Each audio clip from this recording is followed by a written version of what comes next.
Graça e paz, querido, da parte do nosso Deus. Estamos de volta aí na nossa segunda parte da nossa lição de número 11, falando sobre a igreja em oração, a igreja orando de forma unânime, uma oração coletiva para que o reino de Deus cresça. Então hoje nós vamos estar dando continuidade, agora falando no capítulo de número 12, será o nosso texto base de hoje, capítulo 12 de Atos, versículo 12 até o 16. Vamos estar orando nesse momento. Desde já agradeço pela tua presença aqui nos acompanhando nessa transmissão, em nome de Jesus. Oremos. Pai, nós te louvamos, te agradecemos por tudo. Muito obrigado, meu Pai, por mais um dia. Nós te exaltamos por esta palavra, por esse estudo, que tu possas manifestar a tua glória e teu poder na vida de cada um dos teus servos, dos teus filhos, especialmente aqueles que se encontram, Pai, longe da tua casa, desviado, que eles possam ser, meu Pai amado, encontrados por ti, pelo teu Espírito Santo, que hoje possa haver salvação no meio do teu povo e que a tua igreja se alegre com isso. Nós te exaltamos e desde já somos gratos por essa oportunidade, em nome de Jesus. Então, como nós já falamos, Atos capítulo 12, versículo 12 até 16, vou estar fazendo a leitura para os irmãos entender o contexto desse estudo de hoje, dando continuidade. Por aquele tempo, mandou o rei Herodes prender alguns da igreja para os maltratar, fazendo passar a fio de espada Tiago, irmão de João. Vendo ser isto agradável dos judeus, prosseguiu prendendo também a Pedro, e eram os dias dos pães asmos. Tendo feito prender, lançou-o no cárcere, entregando-o 4 escoltas de 4 soldados cada uma, para aguardarem, tencionando apresentá-lo ao povo depois da Páscoa. Pedro, pois, estava guardado no cárcere, mas havia a oração incessante a Deus por parte da igreja a favor dele. Quando Herodes estava para apresentá-lo naquela mesma noite, Pedro dormia entre 2 soldados, acorrentado com 2 cadeias, e sentinelas à porta guardavam o cárcere. Eis, porém, que sobreveio um anjo do Senhor e uma luz iluminou a prisão. E tocando ele o lado de Pedro, o despertou, dizendo: levanta-te depressa. Então a cadeia caíram-lhe das mãos, e disse-lhe o anjo: cinge-te a calça e a sandália. E ele assim o fez. E disse-lhe mais: põe a capa e segue. Então nós estamos dentro de um contexto, Pedro, mais uma vez, foi preso. Capítulo 4, nós falamos sobre a oração, o pedido de intrepidez para pregar o Evangelho, e eles continuaram pregando o Evangelho. Continuaram cheios de coragem para falar do amor de Deus. Aí foi preso novamente. Foram presos novamente. E Pedro aqui está dentro dessa história. E aí, nós falamos na aula anterior que a nossa oração, olhando para a igreja primitiva, ela está equivocada. Porque nós estamos orando muito no sentido individual, das nossas preocupações, das nossas necessidades. Isso não é errado não, querido. Não é isso que nós estamos falando. Isso daí a gente faz com as portas fechadas, conforme ensina Mateus capítulo 6. Jesus Cristo, ele nos orientou a respeito disso. Mas a oração da igreja, no templo e fora do templo, é uma oração coletiva. É uma oração voltada para o reino de Deus. E Pedro, ali não era uma pessoa individual que necessitava da oração. Pedro era um líder, era um chefe da igreja, importante para o desenvolvimento, a expansão da igreja naquela época. Daí nós temos a importância de darmos honra a quem tem honra, de nós lembrarmos nas nossas orações dos nossos ministros e pastores, dos nossos obreiros, nossos líderes de departamentos e ministério, porque eles são peças importantes no desenvolvimento e na expansão do reino de Deus na comunidade que nós nos encontramos. E às vezes nós nos equivocamos porque nós estamos tão preocupados com nós mesmos, que nós deixamos de orar unanimemente, por essas pessoas, por essa situação. O que Deus espera de nós? O que Deus espera de mim? O que Deus espera de você? Nossa revista diz assim: a libertação de Pedro era tão improvável que ele próprio pensou que era um sonho. O Senhor espera que façamos o que estiver ao nosso alcance e não que fiquemos com os braços cruzados. O que Deus espera de mim e o que Deus espera de você? Deus espera que nós venhamos fazer o que podemos. O que nós podemos? Aquilo que é possível. Nós podemos fazer aquilo que é possível. Nós temos o exemplo, né? Tirar pedra, ressurreição de Lázaro, João capítulo 11. A cura do paralítico, os 4 amigos desceram sobre o telhado, que era possível era descer sobre o telhado. Jesus Cristo estava lá dentro. Isso é possível. Nós não podemos ficar de braço cruzado em momento algum. E quando existe o impossível, não fazemos nada? Jesus disse que o impossível é com Deus. Lucas capítulo 1, versículo 37. Mas, mesmo assim, ainda podemos fazer alguma coisa. O que nós podemos fazer quando o impossível está diante de nós? O que nós podemos fazer quando o impossível está diante da igreja? O que é possível? Nessas horas, o que é possível? Orar. Orar. Tem muita gente que está aí reclamando disso, daquilo outro, da vida e da morte, enquanto está gastando saliva, podia estar orando. Não foi esta a causa pela qual muitos dos judeus não entraram na terra prometida? Enquanto deveriam estar caminhando no deserto, marchando, apoiando o líder Moisés, estavam murmurando, reclamando. Entraram na terra prometida? Nós sabemos que não. O possível nós podemos fazer. Às vezes o possível é andar, caminhar, tirar pedra. E quando existe o impossível, o possível ainda continua diante de nós. É continuar orando. Davi ele chega a dizer que enquanto os seus lábios silenciaram, enquanto ele ficou calado diante dos problemas, não vou orar mais. Ele disse que os seus ossos só envelheceram. Ou seja, o tempo passou, o tempo passa, e os problemas continuam no mesmo lugar. Porque não oramos. Porque não agimos. Então aqui, nesse contexto, vai dizer, a partir do versículo 1 no capítulo 12, que primeiro Herodes manda prender os cristãos para se divertir. Para se divertir. Aqui está dizendo que é para os maltratar. Tanto é que ele tem um intento no seu coração que depois da festa dos pães asmos, ou seja, depois da festa religiosa, ele queria apresentar Pedro ao povo. Ele já tinha matado Tiago. O povo gostou da ideia, resolveu prender mais gente, pegou o líder, o cabeça, Pedro, e queria apresentar depois da festa religiosa para o povo. Certamente iria matá-lo também. Diversão, arena.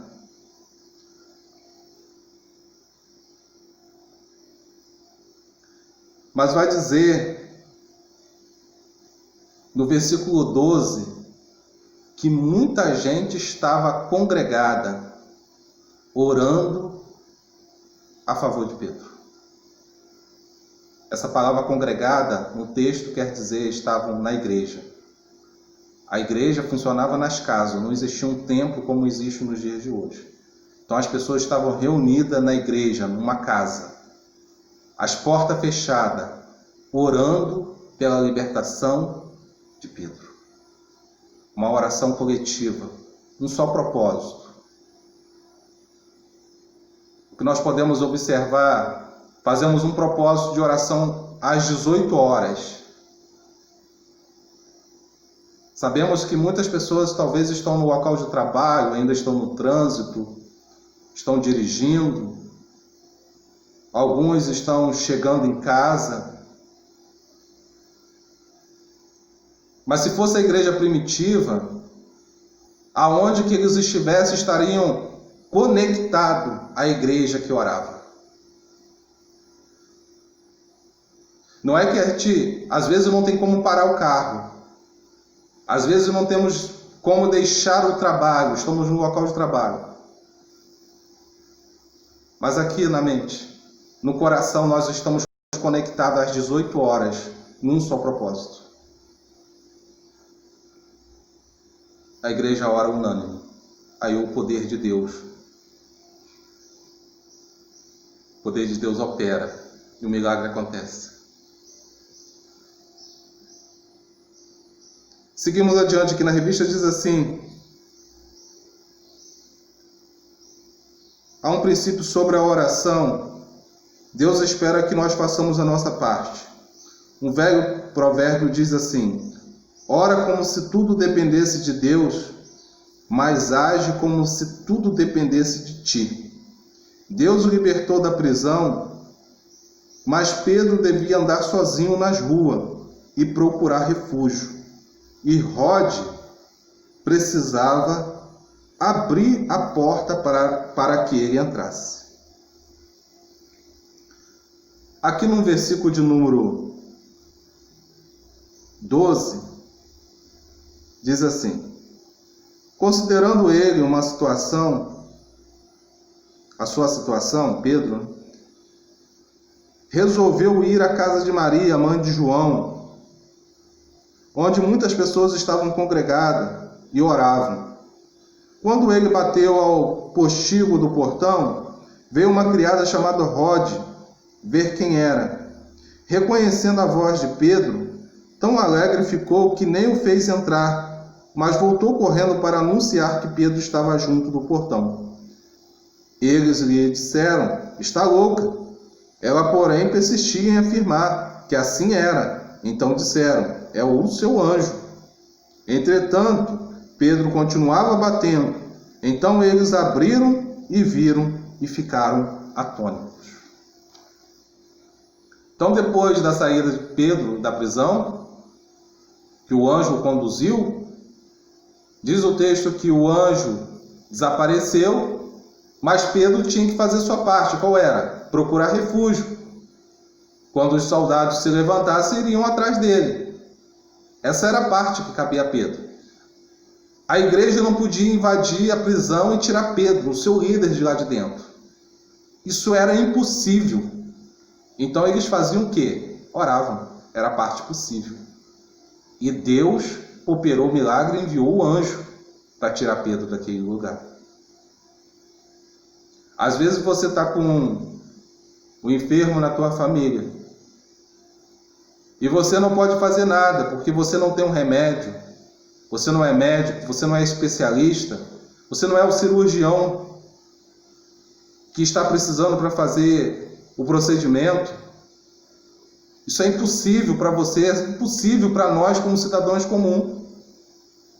Mas nós podemos orar. Como igreja do Senhor, nós podemos levantar um clamor e Deus pode abrir as portas, Deus pode enviar o cirurgião, Deus pode liberar aquele exame, Deus pode liberar a cura. Mas a oração precisa ser unânime. E às vezes, como nós já falamos na primeira parte, nós vivemos uma vida de oração muito individualizada. E quando o problema é conosco, nós queremos que a igreja ore conosco. Mas quando o problema é com a igreja, nós achamos que são os líderes que têm que fazer a sua parte sozinho. Como se o reino de Deus pertencesse a alguém. O reino de Deus, a expansão do reino de Deus é uma responsabilidade da igreja. E a igreja somos nós. Pedro estava na prisão e o povo estava ali na esperança de ver Pedro ainda continuar propagando o evangelho de Jesus Cristo. Por isso oravam com fervor. É por esta razão que eles estavam orando naquele local, conforme diz o versículo de número 15. Mas alguns não acreditavam quando Pedro chegou naquela porta. E disseram: és uma louca, deve de ser o anjo.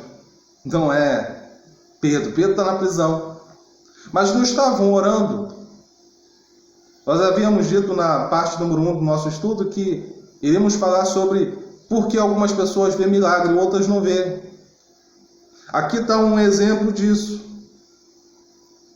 Dentro daquela igreja, dentro daquela congregação, existiam pessoas que estavam até numa posição de oração, numa posição de reverência. Mas alguns não estavam pondo fé naquilo que estavam orando. Porque a Bíblia vai dizer que a fé move montanhas. Eram os lábios que falavam coisas que não se criam. Nós falamos na primeira parte da nossa aula, do nosso estudo, que essa é uma das razões porque as pessoas não nos perguntam mais, elas nos questionam. Porque a oração com fé precisa acontecer um milagre. Mas naquele ambiente em que Pedro chegou, tinham pessoas que tinham muita fé, que estavam orando com fé. Tinham pessoas que não estavam orando com fé, estavam apenas de corpo presente naquele local, mas não estavam conectados ao Deus Todo-Poderoso que tudo podia. Por isso se espantaram, por isso não acreditavam naquela criada de que Pedro estava à porta batendo. Por essa razão que nós temos lá o exemplo de Lucas capítulo 8. Nós conhecemos muito bem essa história. Lucas capítulo 8, versículo 49 a 56, vai contar a história da filha de Jairo. Sem entrarmos nos detalhes anteriores, mas no versículo 49, chega a notícia de que a menina está morta. E dizem: não incomode mais o mestre, a garota morreu. No versículo 52, Jesus diz: não morreu, está dormindo. Aí o que diz no versículo 53? Muitos deles riram. Riram porque não acreditavam que estavam diante do poder de Deus em pessoa. Riram porque eram pessoas religiosas, eram pessoas descrentes, eram pessoas que estavam infiltradas e não tinham experiência com Deus verdadeiramente falando. E nós temos isso.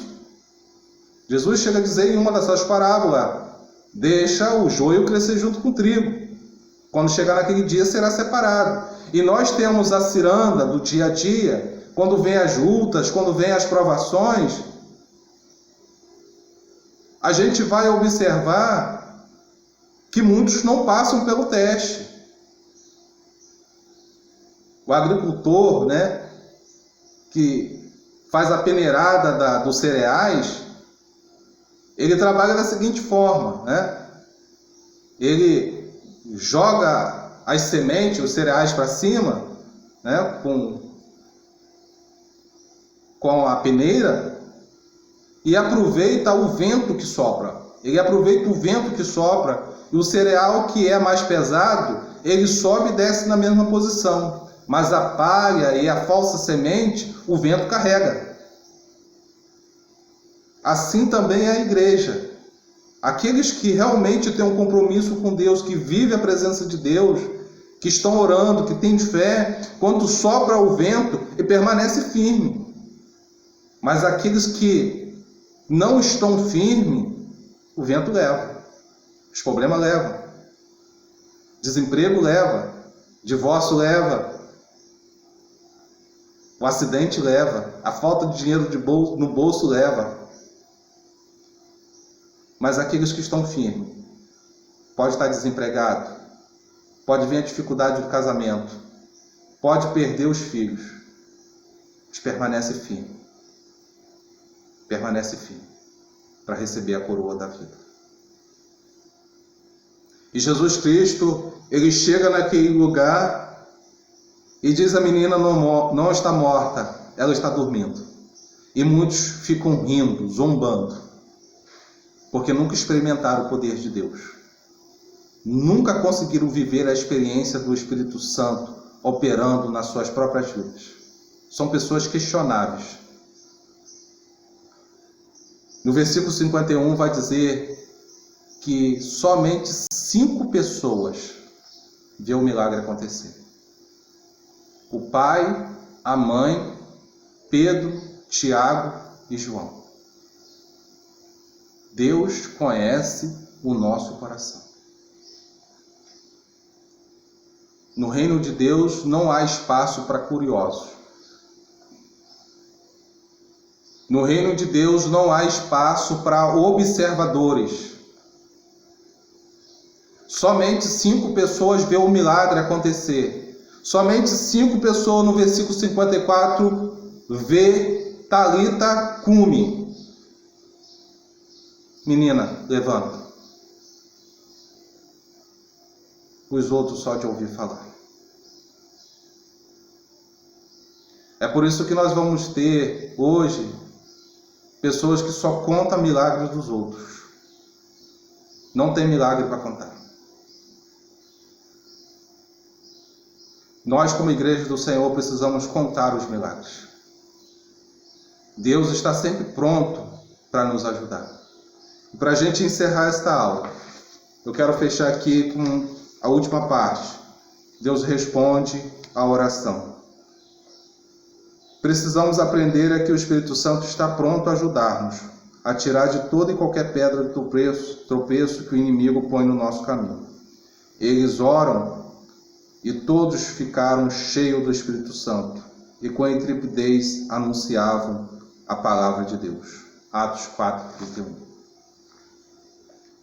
Que Deus te abençoe. A partir desta aula nós possamos refletir melhor sobre como nós estamos lidando com a oração e como nós estamos vendo o reino de Deus e qual é a prioridade que nós estamos dando. Porque se nós não damos prioridade ao reino de Deus, Deus também, certamente, não dará prioridade às nossas necessidades. Oremos. Pai, nós te louvamos, te agradecemos mais uma vez. Fica com meus irmãos, fica com cada um dos alunos.